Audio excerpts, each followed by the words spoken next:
Hello, my fear seekers. I'm your fear master. When the lights go out and the night takes over the silence, it's the perfect time for stories. Relax. Let go of all your worries and let my voice guide you to a place where the unknown reigns. Don't worry. In the safety of your bed, nothing can reach you. So before you turn off the lights and let the unknown wrap around you, take a moment to drop a comment and share where you're listening from. If you're enjoying the content, don't forget to like, subscribe, and hit the notification bell. These are tonight's horror stories. Camping alone in the woods has always been my way of disconnecting from the world and finding some peace. There's something about the solitude, the quiet, and the endless stretch of trees that helps me clear my mind. This time, I decided to camp in a remote part of the Ozark National Forest in Arkansas, far from any trails or other people. It was supposed to be a few days of tranquility, but what I experienced was anything but peaceful. I arrived at my chosen spot in the late afternoon, the sun already dipping low in the sky. The area was perfect, completely isolated, with a small clearing where I could set up my tent, surrounded by thick woods on all sides. I pitched my tent, gathered some firewood, and started a small fire as the evening chill set in. The forest was alive with the sounds of nature, and I felt that familiar sense of calm wash over me. As night fell, the darkness around me deepened. The fire crackled softly, its warm light flickering against the trees. I sat by the fire, enjoying the solitude, but as the hours passed, I began to feel a growing unease. The woods, once comforting in their silence, now felt oppressive, as if the trees themselves were watching me. It started with small things, a rustling in the underbrush, a feeling of being watched. I tried to brush it off as my imagination, but the sensation only grew stronger. Every now and then I'd hear a twig snap or leaves crunch underfoot, but whenever I shined my flashlight in the direction of the noise, there was nothing there. The night wore on, and the feeling of unease grew into something more, fear. The forest seemed to close in around me, the darkness pressing in from all sides. I could feel my heart pounding in my chest, every nerve on edge. I tried to calm myself, focusing on the fire, but then I heard it, a low, eerie whisper that seemed to come from just beyond the reach of the firelight. I froze, straining to hear it again. The whisper came once more, soft and unintelligible, like someone or something was speaking just out of earshot. My skin prickled with fear, and I grabbed my flashlight, shining it into the darkness. The beam of light cut through the night, but revealed nothing, just trees and shadows. But I knew I wasn't alone. The whispering continued, growing louder, more insistent. It seemed to circle around me, moving through the trees, always just beyond the edge of the light. I was paralyzed with fear, unsure of what to do. Every instinct told me to run, to get out of there, but I couldn't move. Then suddenly, the whispering stopped, replaced by a deafening silence. The air felt heavy, charged with something I couldn't explain. I stood there, flashlight shaking in my hand, waiting for something, anything, to happen. That's when I saw it, a shadowy figure, just on the edge of the firelight, moving slowly between the trees. It was tall, its form indistinct, almost like smoke, but with a presence that made my blood run cold. It moved closer, its shape shifting and flickering, never fully solid, yet undeniably there. I backed away, heart racing, as the figure continued to approach. The fire seemed to flicker and dim, as if the very presence of this thing was draining the light from the world. I could feel a coldness in the air, a deep, bone-chilling cold that seemed to seep into my soul. Finally, my fear overtook me, and I bolted for the tent. I dove inside, zipping it up behind me, as if that thin layer of fabric could somehow protect me from whatever was out there. I could hear the figure moving outside, its footsteps soft but deliberate, circling the tent, whispering all the while. I don't know how long I stayed in that tent, too scared to move, too scared to even breathe. But eventually the whispering stopped, and the forest grew quiet once more. When I finally dared to look outside, the figure was gone, but the feeling of dread lingered in the air. At first light, I packed up my gear and left, not daring to look back. The experience haunted me long after I returned home. The memory of that night seared into my mind. I still love the woods, but I've never camped alone since. Whatever it was that I encountered in those woods, it wasn't something natural, and it wasn't something I ever want to face again.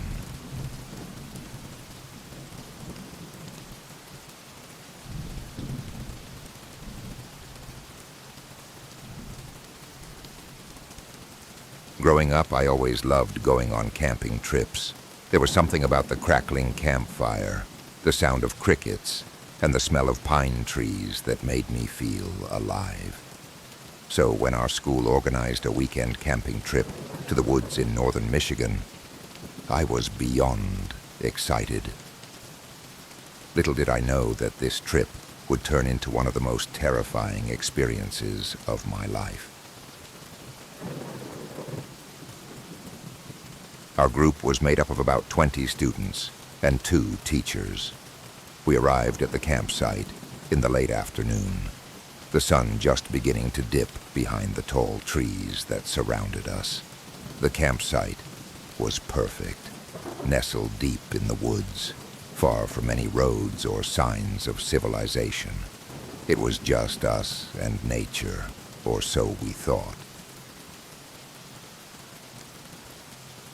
As we set up our tents and gathered firewood, one of the teachers, Mr. Reynolds, began to tell us about the local legend of the hermit who supposedly lived in these very woods.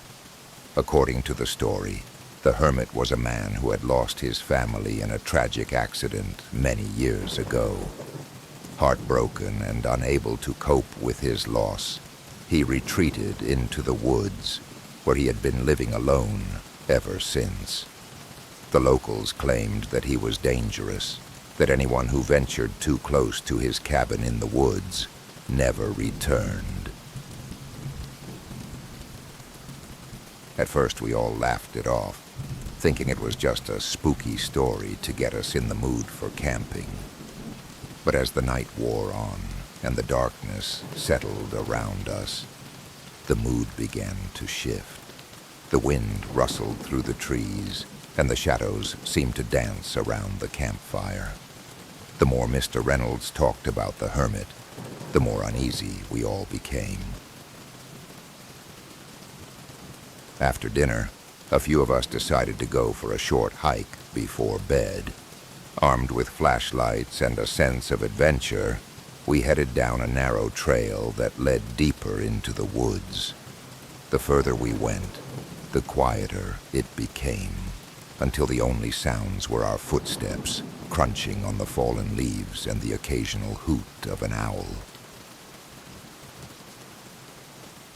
We hadn't gone far when we stumbled upon an old overgrown path leading off the main trail. Curiosity got the better of us, and we decided to follow it. The path was narrow and winding, the trees closing in around us as we walked. It wasn't long before we came across something that stopped us in our tracks. A small, dilapidated cabin hidden among the trees. The cabin looked like it hadn't been touched in years. The windows were broken, the roof sagging, and the door hung off its hinges. A chill ran down my spine as I realized this must be the hermit's cabin from the story. I wanted to turn back, but the others were already moving closer, their flashlights sweeping across the old wooden structure. Suddenly, one of the girls screamed. We all turned to see what had startled her, and that's when we saw it. A figure standing in the shadows just beyond the cabin. It was tall and thin, with long matted hair and tattered clothes.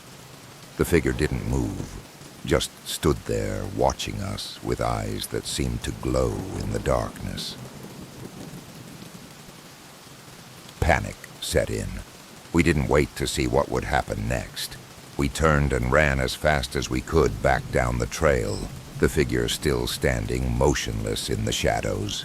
My heart was pounding in my chest, and I could hear the others breathing heavily as we raced back to the campsite. When we finally burst into the clearing, gasping for breath, the teachers looked at us in alarm. We tried to explain what we had seen, but our words came out in a jumbled mess of fear and confusion. Mr. Reynolds and the other teacher, Mrs. Stevens, tried to calm us down, insisting that it was probably just a trick of the light, or our imaginations running wild. But we knew what we saw. That night, as we lay in our tents, every rustle of the wind and crack of a branch outside made my heart race. I kept imagining that figure, standing just outside the tent, waiting for the right moment to strike. I barely slept, and when morning finally came, I was relieved to see the first light of dawn filtering through the trees.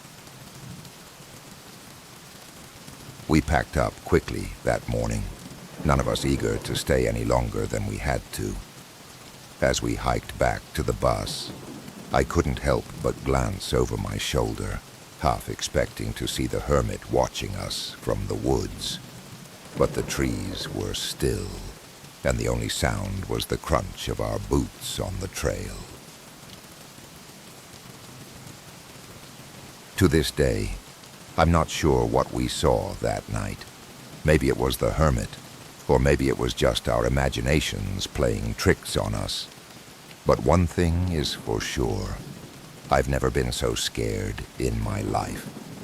And every time I go camping, I can't help but think about that night in the woods and the possibility that the hermit is still out there, watching.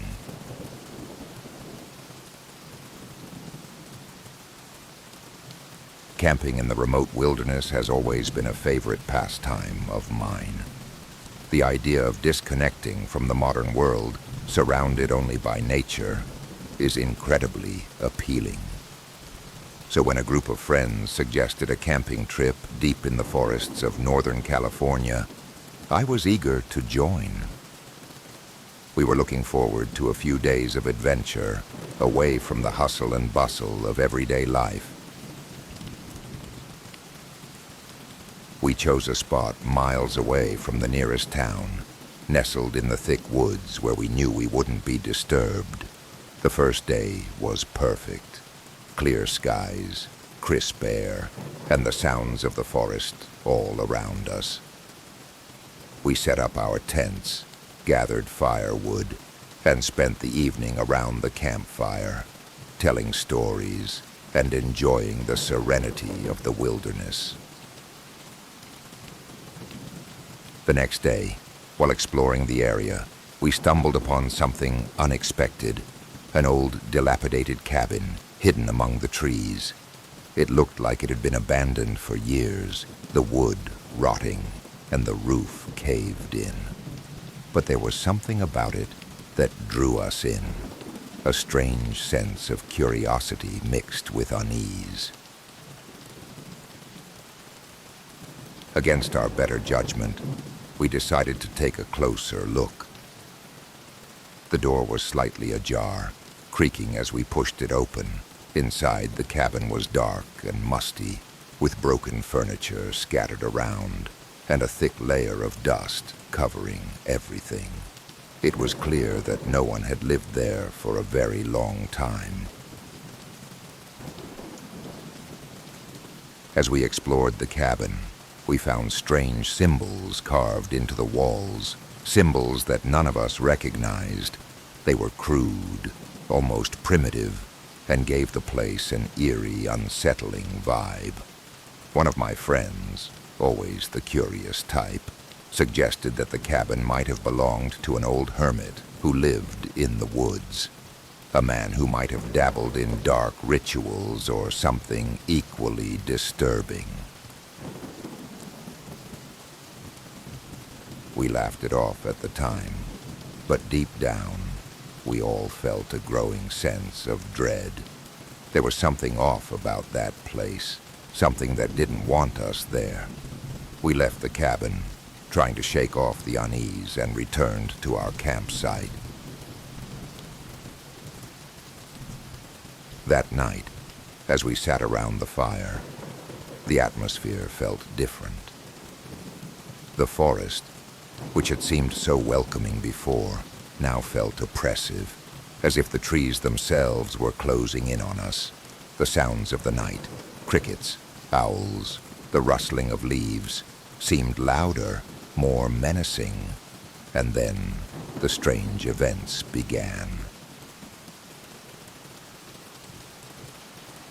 It started with the fire. One moment it was burning steadily, and the next it flared up suddenly, the flames roaring as if they had been fed by an invisible force. We all jumped back, startled, but before we could react, the fire died down just as quickly, leaving us in near darkness.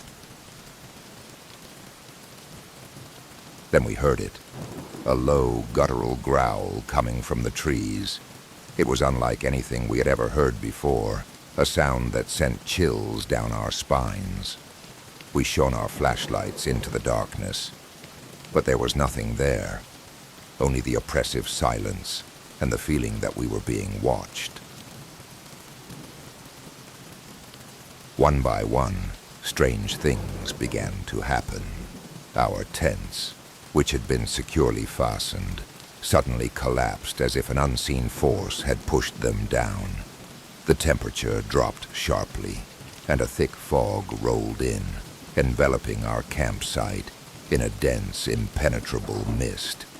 And all the while, we could hear the growling, closer now, circling us. Panic set in as we realized that something was very wrong. We grabbed our gear and tried to leave, but no matter which direction we went, we found ourselves back at the campsite, as if the forest itself was trapping us. The fog grew thicker, the growling louder, and we could feel the presence of something malevolent closing in on us. Finally, in a desperate attempt to escape, we ran blindly through the woods, not caring where we ended up as long as it was away from that cursed campsite. Eventually, we stumbled upon a road, exhausted and terrified, but relieved to be out of the woods. We never spoke of what happened that night again, but the memory of it haunts me to this day. Whatever was in those woods, whatever curse the hermit had left behind, it was real. And it was something I never want to encounter again.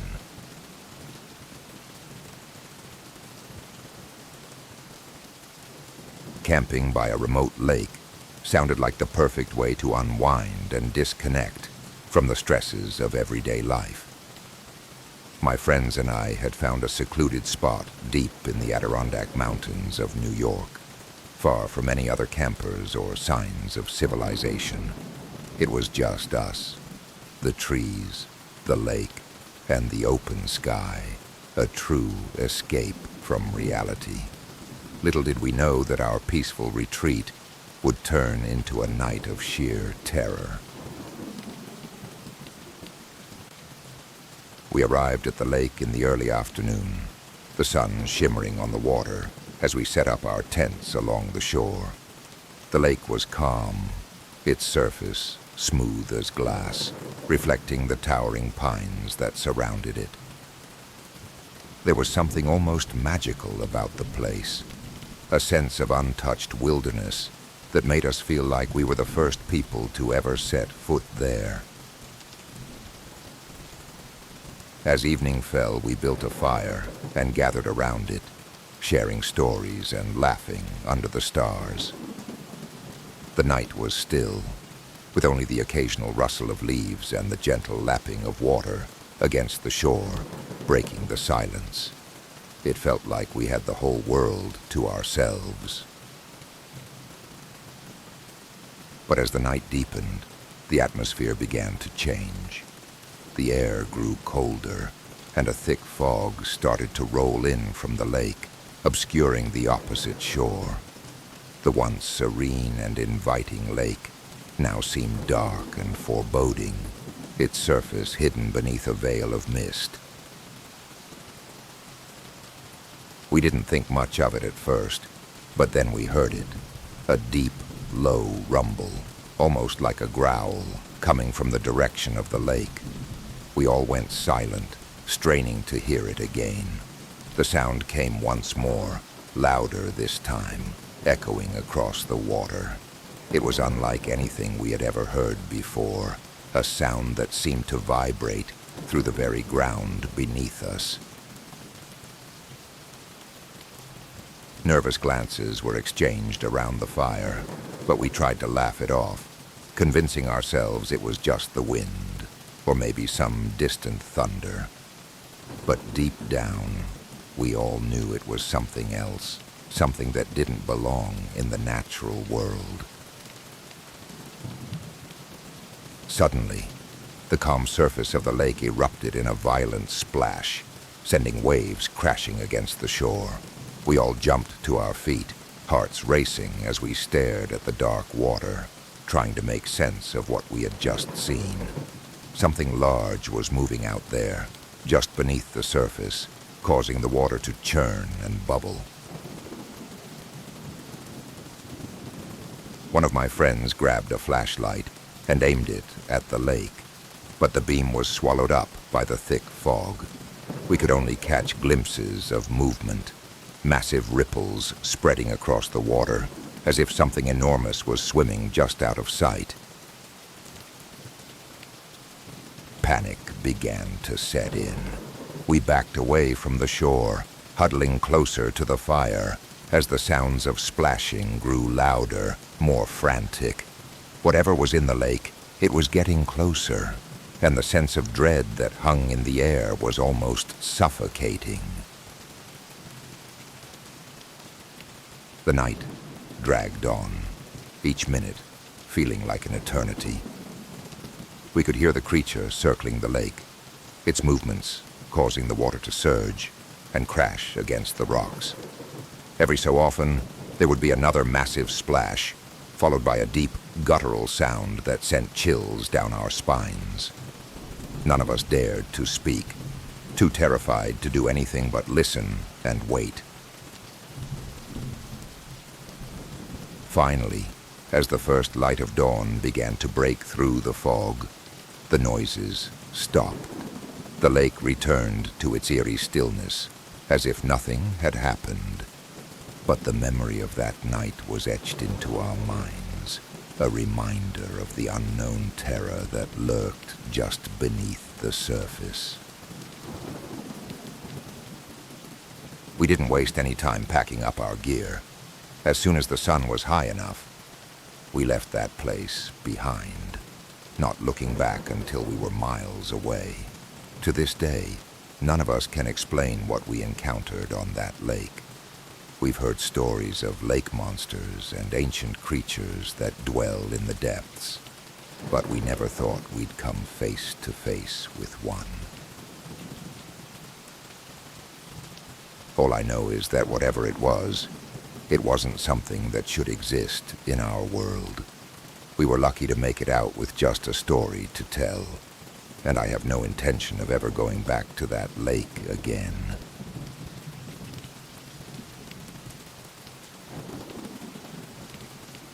There's nothing like getting away from the hustle and bustle of city life and spending some time in a remote cabin in the woods. That's what we were looking for when we decided to rent a cabin in the heart of the Allegheny National Forest in Pennsylvania. The idea was to unplug, enjoy nature, and just relax as a family. Little did we know this trip would turn into something we would never forget, and not in a good way. The cabin was everything we had hoped for, cozy, rustic, and surrounded by dense forest. The nearest town was miles away, and we felt like we had the whole place to ourselves. We spent our days hiking, fishing in the nearby stream, and roasting marshmallows over the fire at night. It was perfect, or so we thought. On the third day, we decided to take a break from hiking and spend the day around the cabin, just relaxing. The kids were playing outside, while my husband and I enjoyed our coffee on the porch. It was peaceful, the kind of tranquility you can only find deep in the woods. That peace was shattered when one of the kids came running up to the porch, his face pale with fear. "Mom, Dad, you have to see this," he shouted, pulling us toward the side of the cabin. What we saw made my blood run cold. There, gouged into the wooden walls of the cabin, were massive claw marks, deep, jagged, and unlike anything I had ever seen before. The wood was splintered and cracked, as if something with enormous strength had raked its claws across the wall. My husband and I exchanged a worried glance, neither of us wanting to voice what we were both thinking. We tried to reassure the kids, telling them it was probably just an animal, maybe a bear. But deep down, we knew that wasn't the case. These marks were too high off the ground, too deep, and too deliberate. Whatever had made them was something far more terrifying than any animal we had ever encountered. That night, none of us slept well. The sounds of the forest, which had once been comforting, now seemed menacing. Every rustle of leaves, every snap of a twig made us jump. We kept the fire going, its light providing a small sense of security in the overwhelming darkness. Just as we were beginning to relax, we heard it, a low, guttural growl coming from the woods. It was deep, primal, and sent a shiver down my spine. We huddled together, the fire now feeling like a tiny, inadequate barrier against whatever was out there. Then from the corner of my eye, I saw movement in the trees, something large, something that didn't belong. My husband grabbed the flashlight and pointed it towards the woods, but the beam barely cut through the darkness. We could just make out the shape of something huge, its eyes reflecting the light with a menacing glow. The growling grew louder, closer. Whatever it was coming toward us. My husband shouted for everyone to get inside the cabin, and we all bolted for the door, slamming it shut behind us. We could hear the creature moving outside, its heavy footsteps echoing in the silence of the night. We barricaded ourselves in the cabin, praying that the walls would hold. The growling continued, followed by the sound of something scratching at the door. Long, deliberate strokes that made the wood creak and groan. We were trapped, with no way out, and no one around to help. Then, just as suddenly as it had started, the noise stopped. We waited, too scared to move, until the first light of dawn filtered through the windows. When we finally dared to look outside, the creature was gone, but the claw marks were everywhere, on the walls, the door, even the trees surrounding the cabin. We packed up and left that morning, not looking back until we were safely back in town. To this day, we don't know what it was that stalked us that night. But whatever it wasn't an animal, and it wasn't something I ever want to encounter again.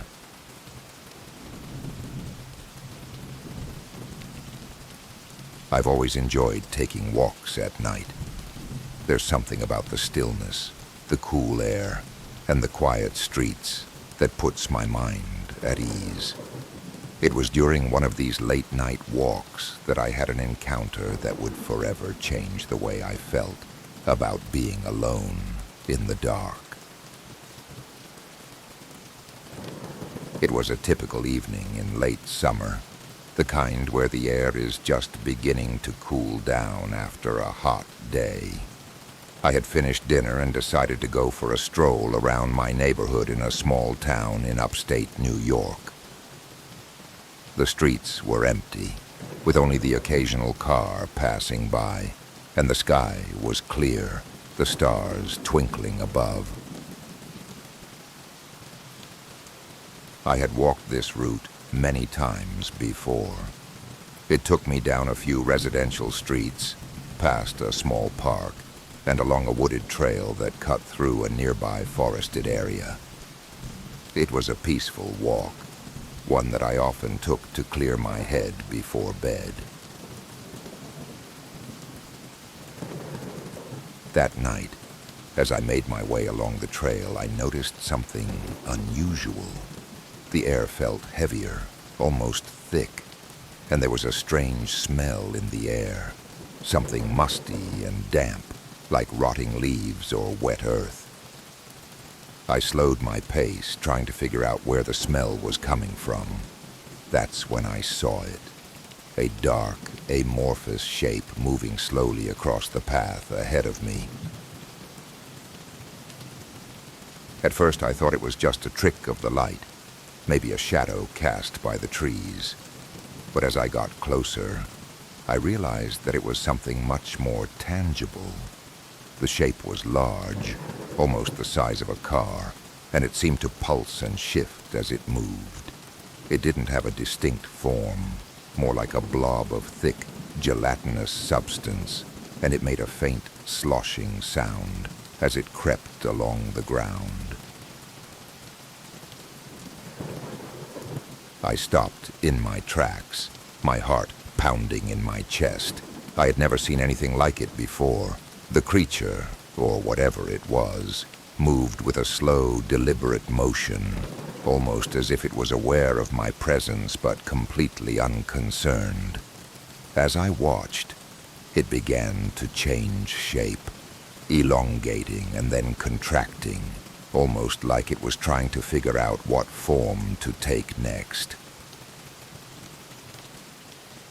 A wave of fear washed over me as I remembered a story I had heard as a kid about a local cryptid known as the Phantom Blob. According to the legend, it was a creature that roamed the woods and fields of the region, appearing out of nowhere and disappearing just as quickly. It was said to be harmless, but those who encountered it were left with a sense of unease, as if they had glimpsed something that didn't belong in this world. I stood there, frozen in place, watching as the blob slowly made its way across the trail and into the woods on the other side. My mind raced with thoughts of what I should do. Should I turn and run? Should I follow it? Every instinct told me to get out of there, but I was rooted to the spot, unable to tear my eyes away from the strange, pulsating mass. After what felt like an eternity, the blob finally disappeared into the darkness of the trees, leaving the trail clear once again. The musty smell lingered in the air, but the heaviness I had felt was gone, replaced by the normal, crisp night air. I stood there for a few more moments, trying to process what I had just seen, before finally turning and walking back the way I had come. The rest of the walk home was a blur. My mind kept replaying the encounter over and over, trying to make sense of it. By the time I reached my house, I had convinced myself that it must have been some kind of hallucination, a trick of the light, or maybe even a dream. But deep down, I knew that wasn't the case. I knew what I had seen was real, and it had left me with a deep sense of unease that I couldn't shake. Even now, I can't walk that trail without thinking about that night, without wondering if the phantom blob is still out there, lurking in the shadows, waiting for the next unsuspecting person to cross its path.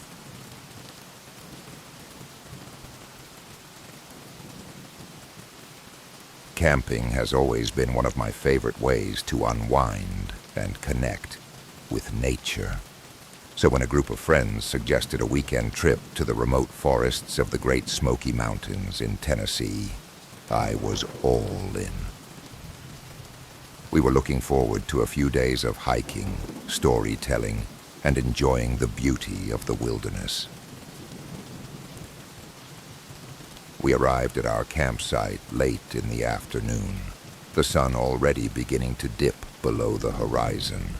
The site was perfect, tucked away in a secluded part of the forest, surrounded by tall trees and with a clear view of the night sky. We set up our tents, gathered some firewood, and started a fire as the evening chill set in.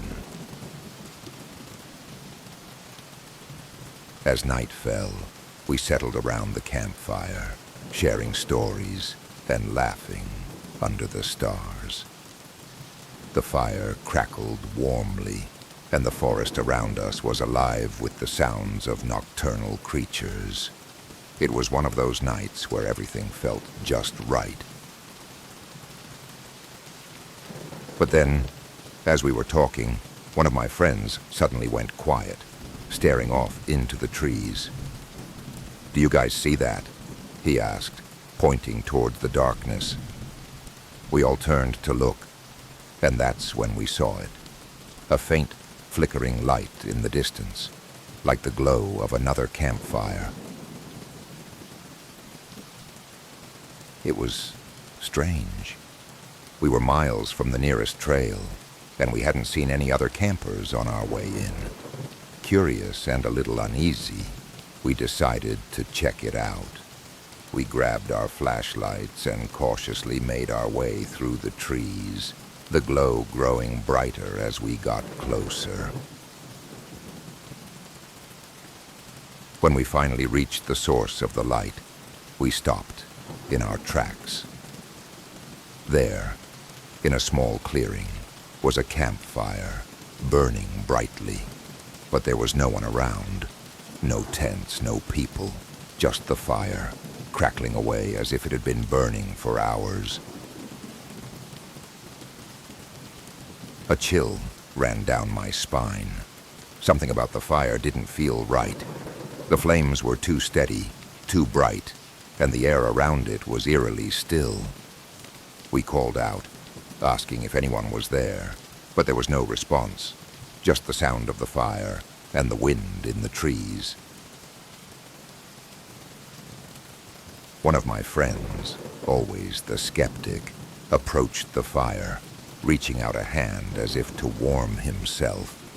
But as he got closer, the flames suddenly flared up, roaring higher into the air, and we all jumped back, startled. The fire seemed to pulse with a life of its own, and the temperature around us dropped sharply, as if the heat was being sucked away. We were all on edge now, the eerie silence pressing in around us. I wanted to leave, to get as far away from that fire as possible, but something kept me rooted to the spot. It was as if the fire was drawing us in, holding us in place with some unseen force. Then, without warning, the fire flickered and began to die down, the flames shrinking into embers. But before we could react, we heard it, a low, haunting whisper that seemed to come from all around us. It was soft at first, barely audible, but it quickly grew louder, more insistent, as if something was trying to communicate with us. We all froze, listening to the whispers, but none of us could make out what they were saying. The voices were strange, distorted, like they were coming from another time, another place. My heart was racing, and I could see the fear on my friends' faces. Whatever was happening, it wasn't natural. Finally, one of us snapped out of it and shouted, "We need to get out of here, now." We didn't need to be told twice. We turned and bolted back through the trees, not daring to look back. The whispers followed us, growing fainter as we ran, until they finally faded into the night. When we got back to our campsite, the fire was still burning, but the warmth had left the air. We quickly packed up our gear and left, driving through the night to get as far away from those woods as possible. None of us spoke about what happened after that. We all knew we had experienced something beyond explanation, something that would stay with us forever. And though I still love camping, I've never felt the same peace in the woods since that night.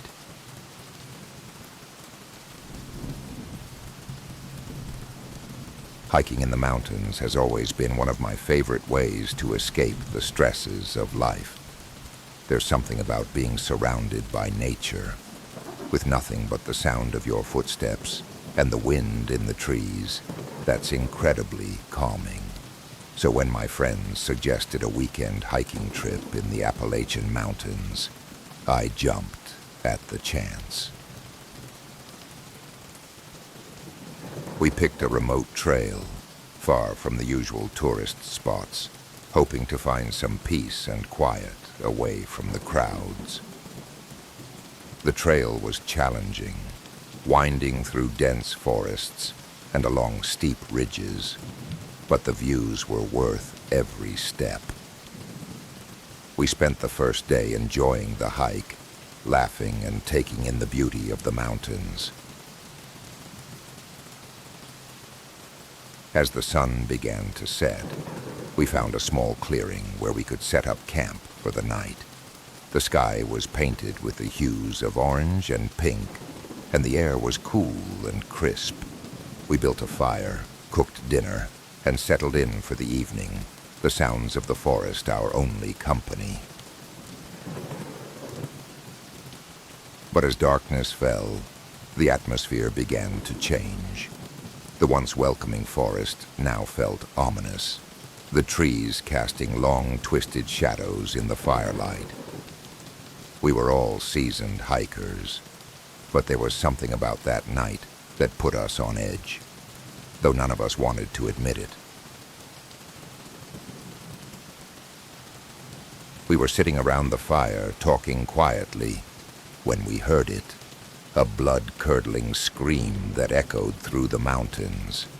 It was unlike anything we had ever heard before, a sound so primal and filled with terror that it sent chills down our spines. We froze, staring at each other in shock, trying to make sense of what we had just heard.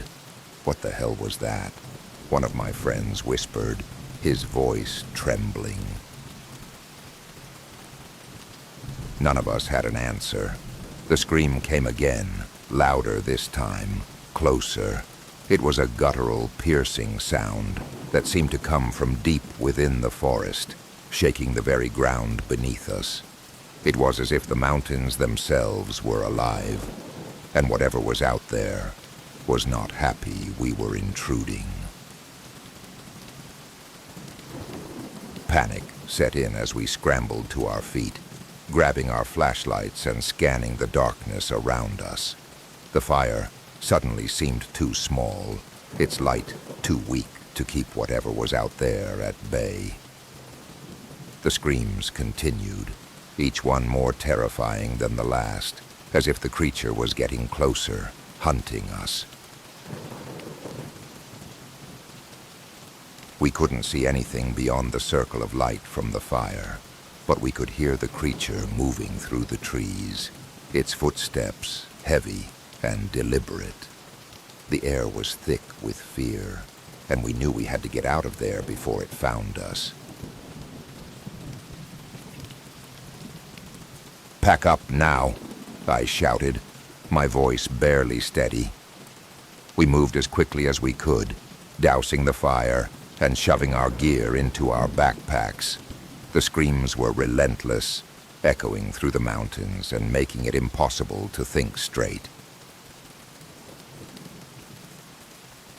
As we started down the trail, the creature followed, its screams ringing in our ears. We didn't stop, didn't look back, just kept moving as fast as we could, hoping to put as much distance between us and whatever was out there. The trail was treacherous in the dark, but fear drove us forward, our hearts pounding in our chests. Finally, after what felt like hours, the screams began to fade, and the forest grew quiet once more. We didn't stop until we reached the safety of our cars, collapsing inside and locking the doors, too shaken to speak. It wasn't until we were miles away that we finally allowed ourselves to breathe, the adrenaline still coursing through our veins. To this day, I don't know what we encountered in those mountains. We've heard stories of strange creatures living in the Appalachians, but I never believed them until now. Whatever it was something beyond our understanding, something that shouldn't exist, and I have no intention of ever going back to find out.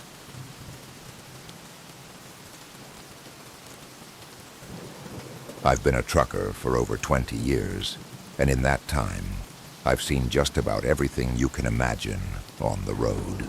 Long stretches of highway, nights that seem to go on forever, and the occasional close call with a careless driver. But nothing in my years behind the wheel prepared me for what happened that night at the truck stop outside of Amarillo, Texas. It was just past midnight, and I'd been driving for hours, trying to make up time on a long haul from Denver to Dallas. I was exhausted, my eyes heavy, and my mind starting to drift. I knew I needed to stop and rest, so when I saw the familiar neon lights of the truck stop up ahead, I decided to pull in and grab a few hours of sleep. The place was nearly empty, just a couple of other rigs parked off to the side. I found a spot near the back, turned off the engine, and leaned back in my seat, hoping to get some much-needed rest.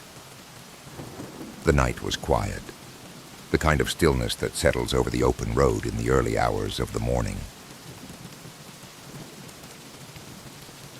I must have dozed off because the next thing I knew, I was jolted awake by a loud banging on my driver's side door. My heart leapt into my throat, and I sat up quickly, trying to shake off the fog of sleep. At first, I thought it might be another trucker needing help, but when I looked out the window, there was no one there. Confused, I rubbed my eyes and scanned the area. The truck stop was still and silent, the other rigs sitting dark and motionless. I was just about to chalk it up to a dream when I heard it again. 3 loud, deliberate knocks on the door, followed by a soft, almost whispering voice. "Get out of the truck." I froze, my blood running cold. There was something in the voice that wasn't quite right, something that made the hairs on the back of my neck stand up. I knew I should have been scared, but instead, I felt an overwhelming urge to listen, like some unseen force was compelling me to do as it said. Slowly, I reached for the door handle and stepped out into the night. The air was cool and crisp, a welcome change from the stuffy cab. I looked around again, expecting to see someone, anyone, but the lot was empty. The only sound was the distant hum of the highway. That's when I noticed it, a strange, faint glow coming from the far side of the truck stop, near the entrance to the highway. It was soft, almost like a lantern, but with a bluish tint that seemed to shimmer in the darkness. I felt drawn to it, like it was calling me, and without thinking, I started walking towards it. As I got closer, the glow began to take shape, forming the outline of a figure.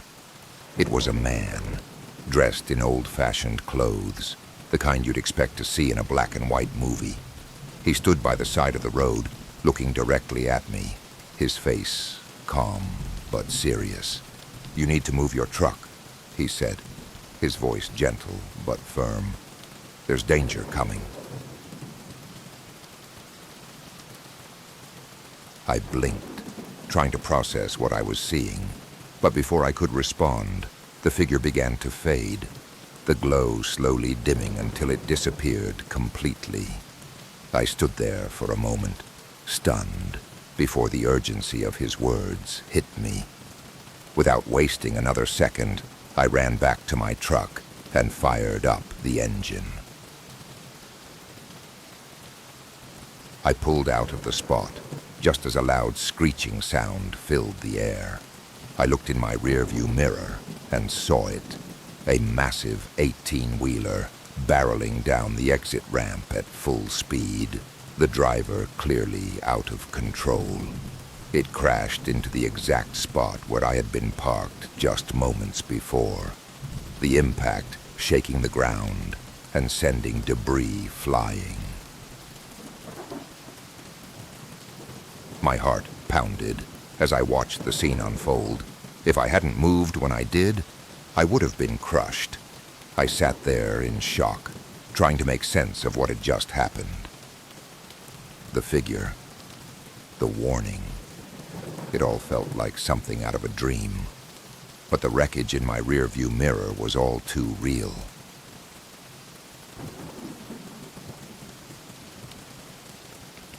There's nothing quite like the serenity of a camping trip with family. The crackling fire, the fresh air, the endless stretches of trees. It's the perfect way to escape the noise of everyday life. This year we decided to camp in a remote part of the Great Smoky Mountains, far from any marked trails or other campers. It was supposed to be a weekend of peace and relaxation, but it quickly turned into something much more terrifying. We arrived at our chosen spot in the late afternoon, the sun already beginning to dip behind the mountains. The campsite was surrounded by towering trees, their branches forming a dense canopy above. It was secluded, just the way we liked it. We pitched our tents, gathered some firewood, and started a fire as the evening shadows lengthened. As the sky darkened, we settled in around the fire, roasting marshmallows and telling stories. The woods were alive with the sounds of crickets and the occasional rustle of leaves, but otherwise, it was peaceful. The kids eventually grew tired and retreated to their tents, leaving my wife and me to enjoy the quiet night alone. It wasn't long before I started to feel uneasy. The firelight flickered, casting long dancing shadows across the trees. I kept catching glimpses of movement out of the corner of my eye, but every time I looked directly, there was nothing there.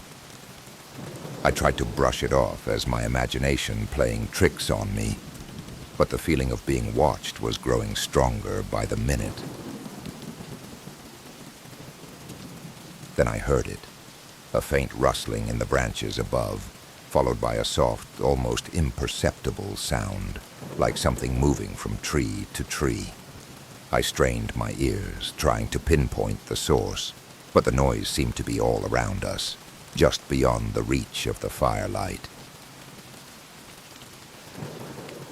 I glanced at my wife, who was staring into the fire, her face lit with an orange glow. She seemed relaxed, unaware of the growing tension I was feeling. I didn't want to alarm her, so I kept my concerns to myself, though my eyes never left the tree line. The rustling continued, growing louder and more deliberate. Whatever was out there, it wasn't just passing through. It was circling us. My heart began to race as I stood up, my eyes scanning the trees for any sign of movement. But there was nothing, only the darkness and the occasional whisper of leaves. Suddenly, there was a loud crack, like a branch snapping underfoot. My wife jumped, her eyes wide with alarm as she looked at me. "Did you hear that?" she asked, her voice trembling. I nodded, my throat dry. "Stay here," I whispered, grabbing the flashlight and shining it into the trees. The beam of light cut through the darkness, but it only made the shadows seem deeper, more sinister. I couldn't see anything out of the ordinary, but the feeling of being watched was now overwhelming. I stepped closer to the tree line, the flashlight shaking slightly in my hand. The rustling had stopped, replaced by an eerie silence that made my skin crawl. I was about to turn back when I heard it again, a low, guttural growl coming from the trees directly above me. My blood ran cold as I looked up, but the branches were too thick to see anything clearly. The growl came again, closer this time, and I knew we had to get out of there. "Pack up the kids," I whispered urgently to my wife, trying to keep my voice steady. "We're leaving. Now."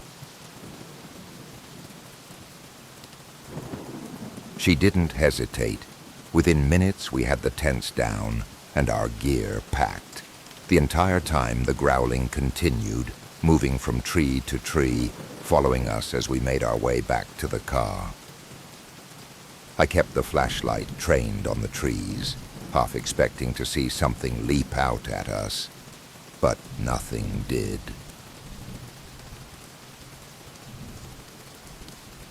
When we finally reached the car, We threw our things inside and sped off down the dirt road, the dark forest disappearing in the rearview mirror. None of us spoke during the drive, the tension thick in the air. It wasn't until we were miles away that I finally let out the breath I hadn't realized I'd been holding.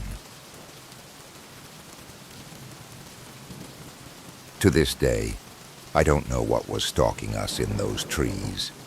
I've heard stories about strange creatures in the mountains, but I never thought I'd encounter one myself.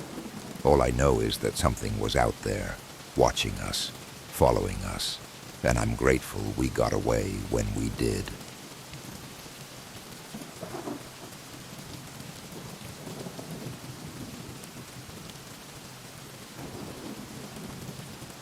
Well, if you're still here, congratulations, you haven't passed out from fear.